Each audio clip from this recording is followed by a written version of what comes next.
আর আজকে আমাদের এপাড়া বা ওপাড়া মানে টলিউড বা বলিউডের কোনো স্পেশাল গেস্ট নেই আমাদের সঙ্গে। আজ আছেন আরো স্পেশাল কিছু গেস্ট, 11 জন গেস্ট যারা এসেছেন কুদঘাট লাফিং ক্লাব থেকে। Thank you.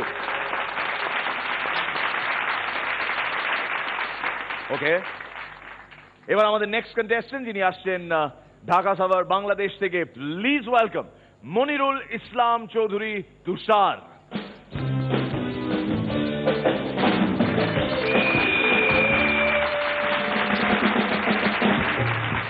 কি ভাবতেছেন, কোনো পোজ দিছি নাকি ভাবতেছেন ওয়েভ লিফটিং এর মাইম করতেছি? এইটা ভাবতেছেন না তো এটা আমার কোনো অ্যাকশন না রে ভাই, এইটা হইলে গিয়ে আমার সারাদিনের কষ্টের রিয়াকশন। আমি ঢাকা শহরে বাসের ডেইলি প্যাসেঞ্জার, এমনি জুল্লা জুল্লা যাই, তাই কষ্টে আমার জীবনটা জুল্লা গেছে ভাই। কইতে পারেন আঙ্গুল লেগে কি অন্য কোনো বাহন নাই ভাই? আপনি একটু নামাই। হ্যাঁ, খুব ভালো। আমগো গরিব কষ্ট দেওয়ার লেগা বিধাতা তার সৃষ্ট কিছু বাহন তৈরি করে ছেড়া দিছে, যেমন রিক্সা, টেম্পু, ক্যাব এইসব আর কি। এখন কইবার পারেন ওইসব থুইয়া আমি বাসে উঠতেছি কেন?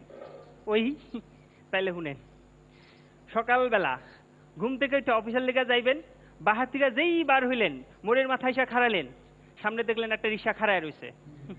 ভালো করে চাইয়া দেখেন আপনি একা আইসা খাড়ার নাই, লগে লগে আরো 4 জন আইসা খাড়াইছে। সবাই এক লগে কইতাছে ওই খালি যাইবা? রিক্সাওয়ালা কোনো কথা কয় না। আপনি কেউ ভিতর থেকে একজন কইল যাইবেন? তাও কোনো কথা কয় না। দ্বিতীয় আরেকজন যাবেন ভাই? তাও কোনো কথা কয় না। তৃতীয় আরেকজন যাতে যাবেন? তাও কোনো কথা কয় না। চতুর্থ জন আব্বা আব্বা যাবেন না আব্বা? তাও কোনো কথা কয় না। শেষে আপনি গেলেন, স্যার যাবেন প্লিজ? দেখতেছেন না বিড়ি খাইতাছি? হুররে, আজকের দিনে আপনি লাকি উইনার। কন্ত কেন? ওই রিক্সাওয়ালা আপনার কথার উত্তর দিছে। মাঝে মাঝে তারা এইটাও করে না। অতঃপর টেম্পু ধরতে দৌড়, এই টেম্পু ধরা আর ঢাকা থেকে থিম্পু পর্যন্ত দৌড় দেওয়া একই কথা।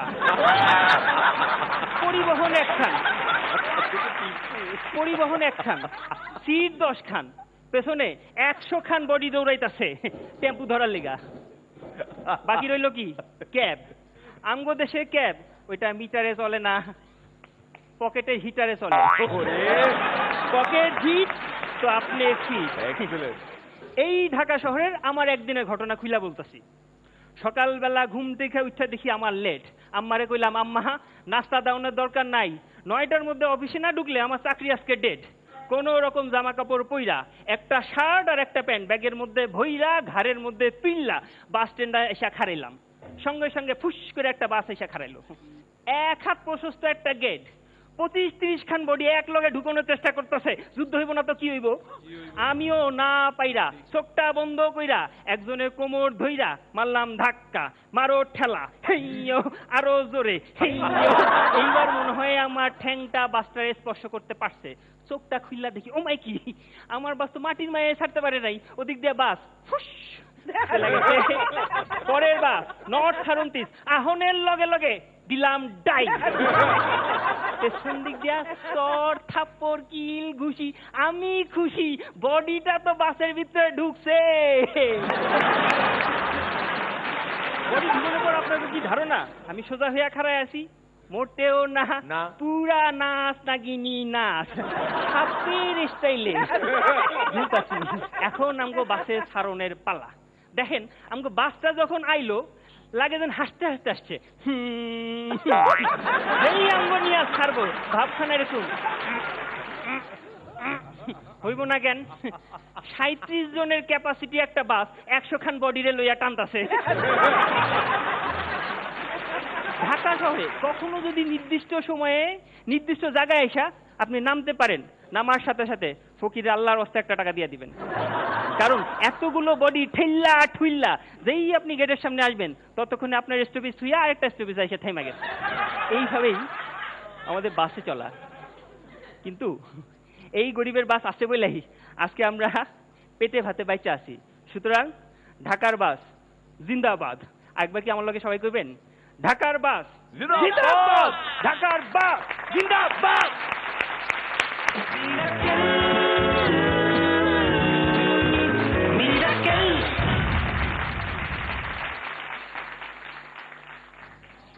Yeah, that looks better. I love Dhaka. We love Dhaka too. Thank you, Paranda, দারুণ পারফরমেন্স। Thank you sir. এবং একটা বিষয়কে ধরে এত সুন্দর চলা যায় এটা তুমি দেখিয়ে দিলে, এবং অন্যান্য কন্টেস্টেন্ট যারা আছেন তাদেরও এটা মানে একটা অনুকরণীয় কাজ তুমি করলে, ফিজিক্যালি এবং ভোকালি সব দিক দিয়ে। well done. Thank you. তুষারের পারফরমেন্স শ্রীলেখার কেমন লাগে?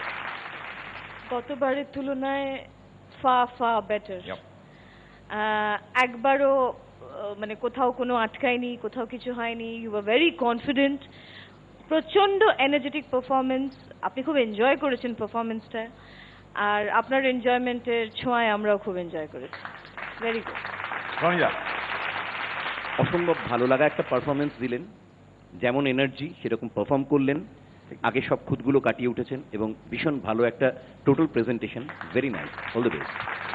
এই কনসেপ্টটা আসলে আবার এক অফিস কলিগ, সে সবসময় কোনো মানে আমার ছুটির ব্যাপারে সবসময় সে পেছন দিক দিয়ে কাজ করতো, শাকিল ভাইয়া। তো সে বাসে কষ্ট করে আসে, আমিও যাই, রিক্সায় কষ্ট করে আসে, আমাকে বললো যে তুষার একটা হলেও বলবেন মিরাক্কেলে, প্লিজ একটা হলেও বলবেন। শাকিল ভাইয়া আপনার জন্য। শাকিল ভাই আপনার জন্য।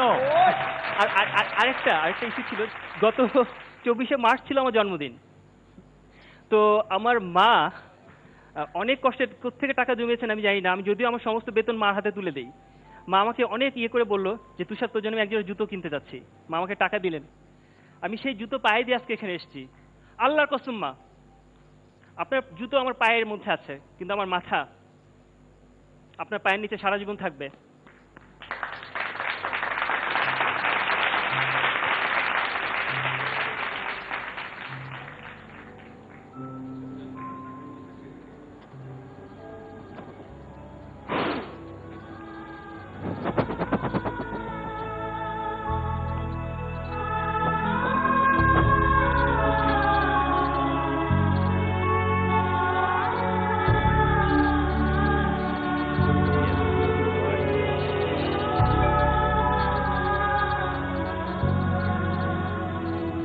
কাঁদবে না।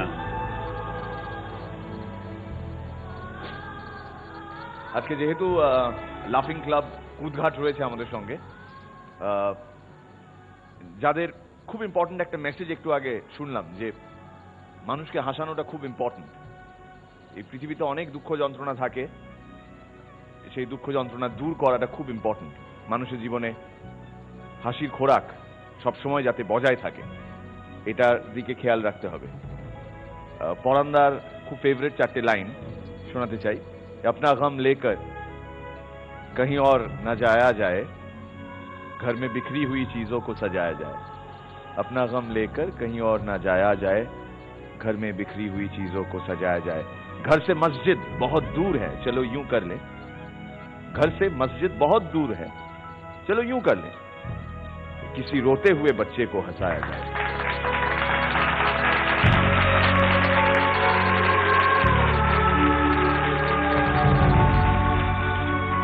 বলে নাকি মানুষের মনে যখনই ঈমান তার আসল রং দেখায়, কোথাও না কোথাও কোনো না কোনো মসজিদে আজান শোনা যায়। শুনতে পাচ্ছেন? তুষার ভাইয়ের আম্মাকে বললাম।